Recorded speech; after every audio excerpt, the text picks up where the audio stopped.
వదినమ్మా ఏం చేస్తున్నారు? గోంగూర పొద్దున పప్పు వేసినాక కొంచెం మిగిలింది. దీంతో ఏముండుదామా అని ఆలోచిస్తే గోంగూర, టమాటాలు, ఎండు చేపలు వస్తుంటాయి తెలుసా. మనమైతే వేసుకుంటాం, మరి అందరు చేసుకుంటారో చేసుకోరో కామెంట్ అయితే చేయండి. అందుకోసం నేనైతే కూరగాయలు కట్ చేస్తాను. మాక్సిమం నాకు తెలిసి అందరు చేస్తారు వదినమ్మా. అంటే కొంతమంది అడగొచ్చు, ఫుల్ వీడియో అడుగుతున్నారు చాలా మంది మన కర్రీస్ బాగున్నాయని.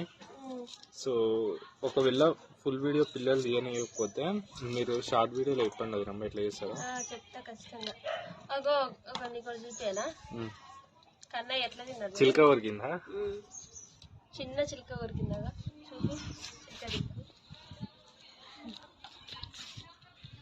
మా కన్నయ్య చూసిరా, ప్రతి పని చేస్తున్నా, నేను ఏ పని చేస్తున్నా అల్లరి అల్లరి చేస్తుంటాడు.